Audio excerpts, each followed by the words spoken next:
Bonjour à tous, aujourd'hui on va décortiquer un outil qui est vraiment essentiel si on veut comprendre comment la société française fonctionne. On parle bien sûr des PCS, les professions et catégories socio-professionnelles.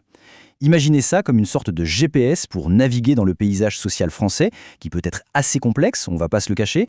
Alors la question de départ elle a l'air toute simple, mais en réalité elle est immense.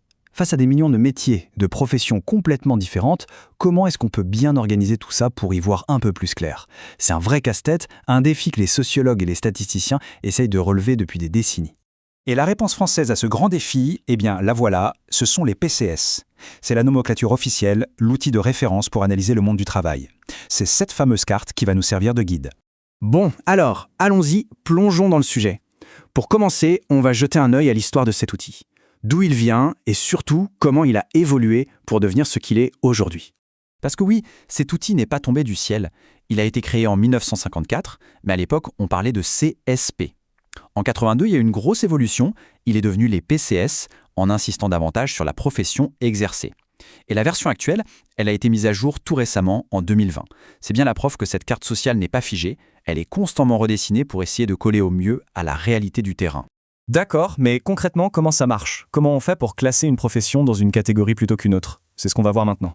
En fait, pour classer quelqu'un, le système ne se contente pas de regarder l'intitulé du poste. Ce serait trop simple.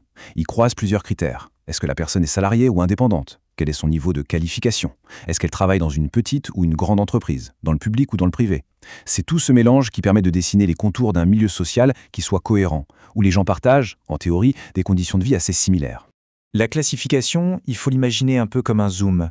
Au niveau le plus large, on a une vue d'ensemble, avec 6 grands groupes qui structurent la société.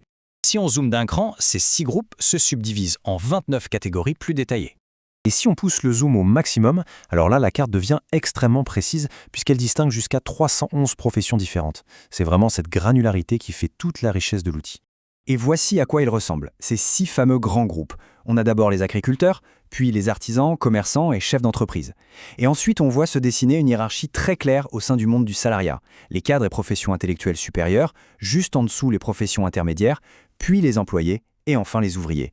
C'est vraiment l'ossature, le squelette de la société française, tel qu'il est vu par la statistique. Bon, maintenant la question cruciale. À quoi ça sert tout ça? Pourquoi est-ce que cette classification est si importante en France? Son utilité, elle est juste immense. C'est la loupe que les chercheurs utilisent pour analyser les inégalités, pour comprendre comment la société se structure et se transforme. Ça permet de comparer les revenus, les modes de vie, même les pratiques culturelles entre différents groupes, et surtout de suivre l'évolution de tout ça dans le temps. Pour que ce soit bien parlant, prenons un exemple concret. Si on compare les cadres du groupe 3 et les ouvriers du groupe 6, les PCS révèlent une hiérarchie sociale qui est limpide.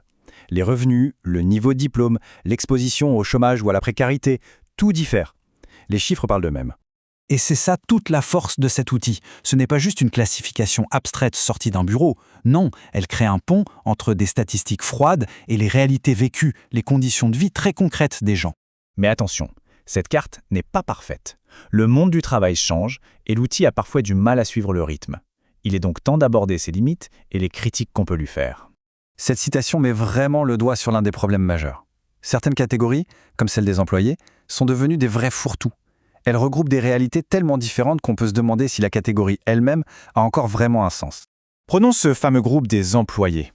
On y trouve aussi bien des secrétaires que des vendeurs, du personnel hospitalier, des pompiers ou des gens de maison. Mettre toutes ces professions dans le même sac, ça finit par masquer des différences qui sont énormes en termes de revenus, de conditions de travail et de statut social. Pour le dire clairement, l'écart entre 2 employés peut être bien plus grand que l'écart entre un employé et un ouvrier, par exemple. Quand la distance à l'intérieur d'une catégorie devient immense, c'est que la carte devient floue. Et puis, il y a tous les angles morts de cette carte. Qu'en est-il du genre, de l'âge, de la différence entre un CDI et un contrat précaire, ou encore de la situation familiale, du lieu de résidence? Toutes ces dimensions sont absolument cruciales pour comprendre les inégalités aujourd'hui, mais elles ne sont pas au cœur de cet outil. Ce qui nous amène à une question de fond.